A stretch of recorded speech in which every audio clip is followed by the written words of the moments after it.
This is breaking news from the Las Vegas Review-Journal, sponsored by Michael Gaughan's South Point Hotel, Casino, and Spa.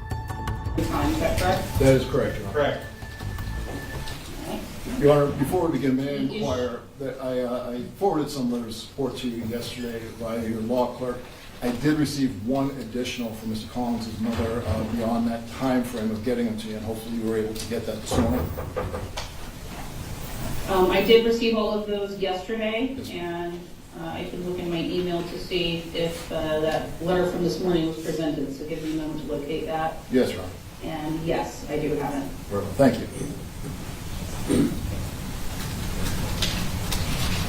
The letter dated June 24th from Ms. Coleman. Yes, Your Honor.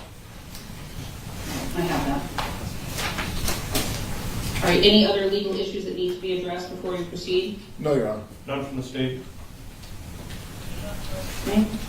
I have received the PSI. Mr. Cook, are there any issues, any stockpile issues? There are not, Your Honor. All right.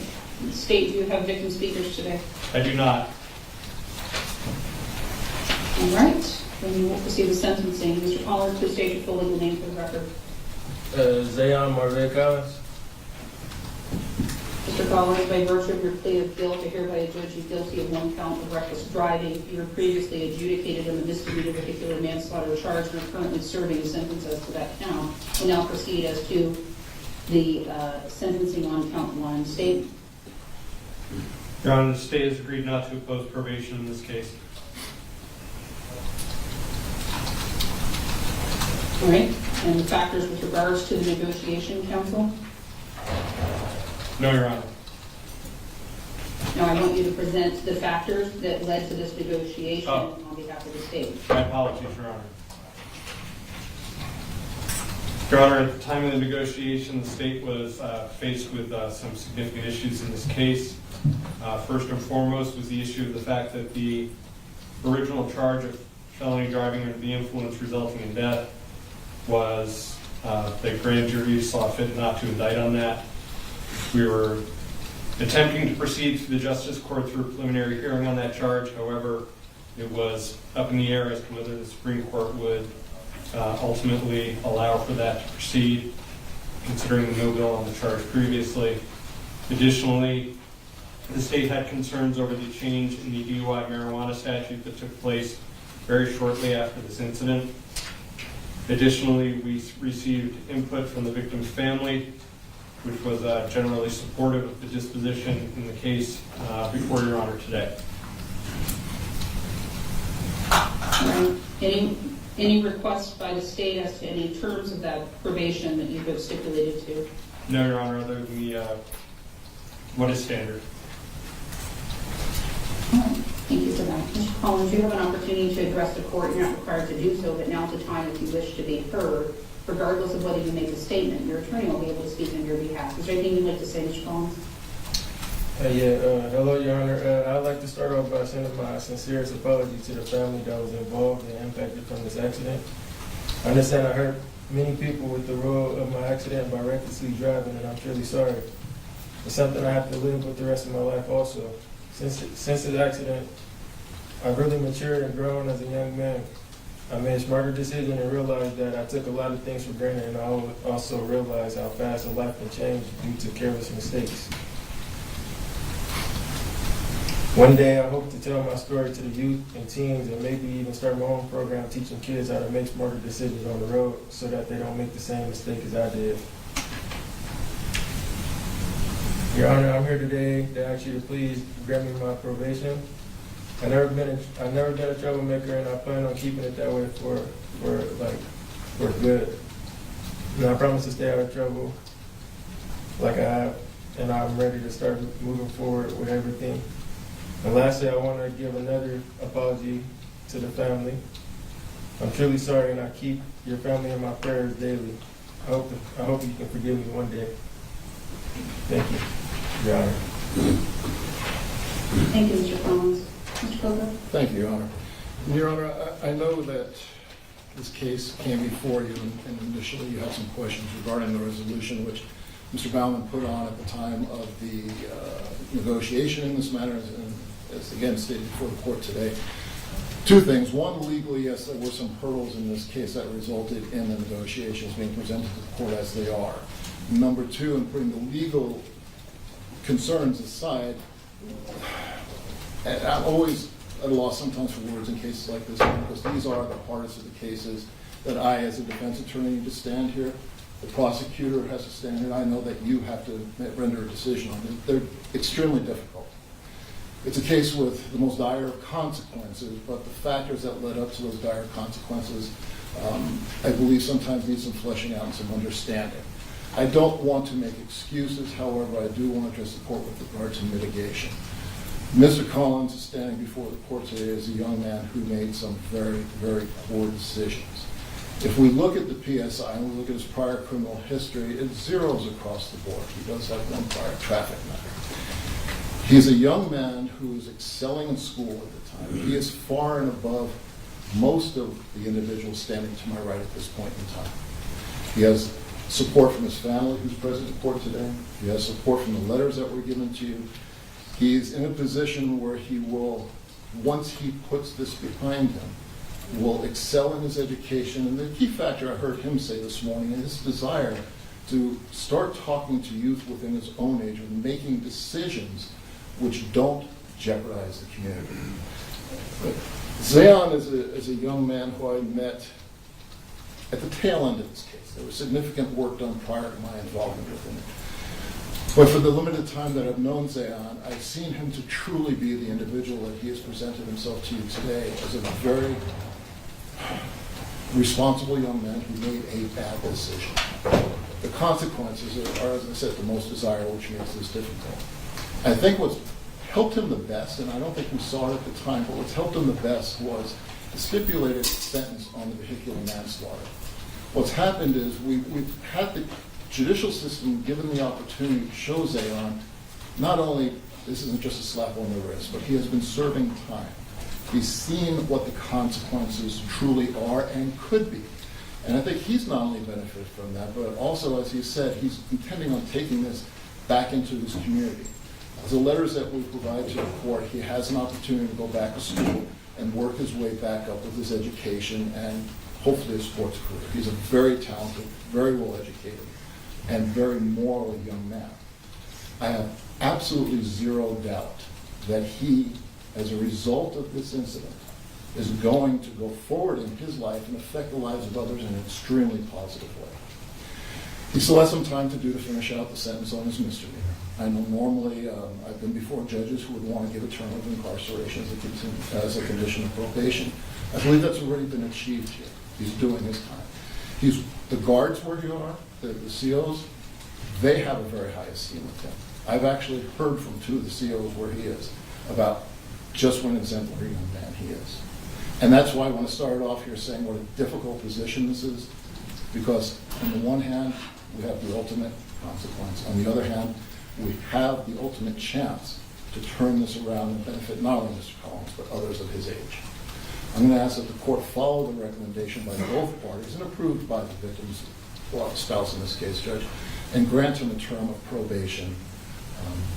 I see nothing but, and I almost hesitate to this, but good coming out of this on behalf of Mr. Collins' part, Judge. So I'm going to ask for that grant of probation as recommended to the court. Mr. Koga, we appreciate your insight. Mr. Collins, by virtue of your plea of guilt, is court having to judge you guilty of one count of reckless driving. Hereby sentence you 28 to 72 months in the Nevada Department of Corrections. And I will suspend that sentence and place you on probation that is fixed for 36 months. While you are on probation, the following conditions will apply. I have provided the maximum sentence because, as your counsel acknowledged, typically in a case like this, you would be incarcerated. But I'm going to trust, based on what you have demonstrated to the court since this case started, and the words today, as well as what the district attorney's office has conveyed, is the hope that you will take this opportunity and grow from it and make amends. You cannot bring anyone back to be whole, but you can prevent other things from happening, and I'm going to give you that opportunity on probation to do exactly what you said you're going to do.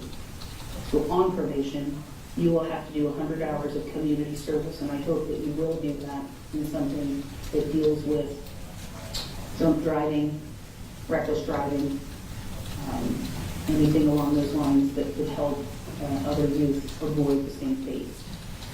I'm not going to restrict that, but certainly would encourage that, because I think that would help you as well. I also saw in the PSI that this incident has caused you some mental health issues, which I can only imagine. And so we're going to get a mental health evaluation and get you some counseling and some treatment to help you deal with the ramifications of what has occurred here. All right? Also going to do a substance abuse evaluation. We need to go and get both of those done. We're going to get a referral from the P&P officer to mental health, for mental health and substance abuse. It can be all in one if there's a treatment program that's appropriate, but you need to get the evaluations completed separately and bring those back to the court to show proof. Given, what is his estimation expiration date on the count 2 sentence? I believe it's, I don't have the exact date, but I believe it's the first, second week in August, Your Honor. So we'll set this for a status check on compliance of those evals for substance abuse and mental health late September. That will give him plenty of time to go to P&P, get the referral, and get the appointments done, and come back in and show the court that he's finished those evaluations so that we can see what the treatment plan would be. You must comply with these conditions and go through all of the counseling and treatment as recommended. Failure to do so will result in technical violations and more time at CCDC. This department takes probation very seriously, and the conditions of probation will be complied with in this case. You understand that, Mr. Collins? Yes, Your Honor. All right. All right. While you're on probation, these are the standard conditions are imposed, and these are the special conditions. In addition to the substance abuse evaluation and counseling, as well as the mental health, you're not to use, possess, or control alcohol or any legal or illegal substance while you're on probation without the permission of your probation officer. So if you need to take a medication that's a controlled substance because it's being prescribed, you need to take the prescription and get permission from P&P before you start taking it. Any other type of medication prescribed by a physician, as long as it's not a controlled substance, is not an issue. You and your property are subject to search anywhere that alcohol or drugs may be located, including cabinets, refrigerators, closets, nightstands, medicine cabinets, with or without a search warrant by your probation officer. You're to have no contact whatsoever with the victim or the victim's family unless otherwise approved by the court or probation.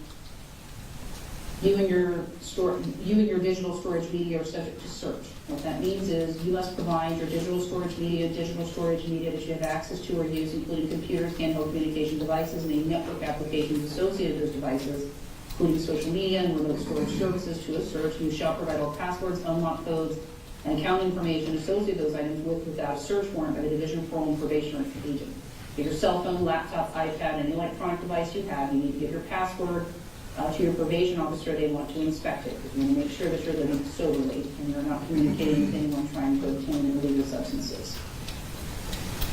You also will comply with any curfew if it's imposed by P&P. If you have not already completed your high school diploma, you need to do that while on probation or get a GED vocational equivalent or enroll in some type of secondary form of education unless you're a full-time employee. So what that means is you're going to better yourself while you're on probation. You're either going to be working full-time or you're going to school full-time. Okay? Yes, Your Honor. All right. Any other conditions of probation that the state would like to see? No, Your Honor.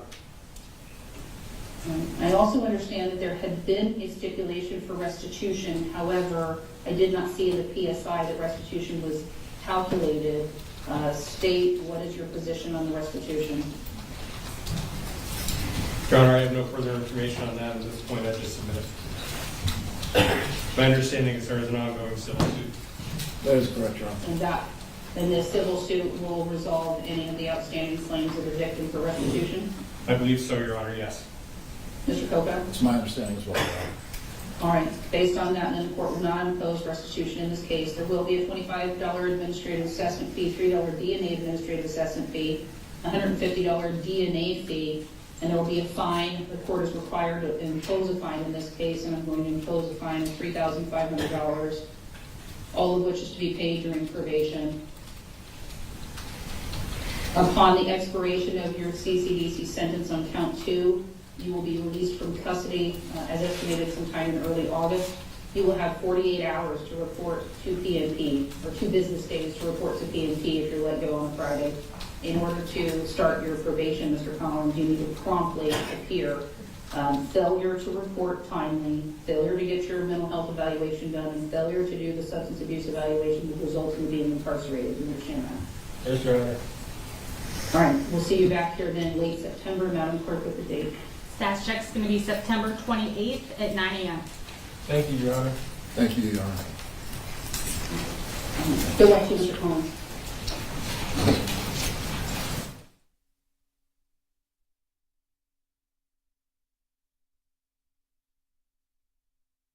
You've been watching breaking news from the Las Vegas Review-Journal, sponsored by Michael Gaughan's South Point Hotel, Casino, and Spa.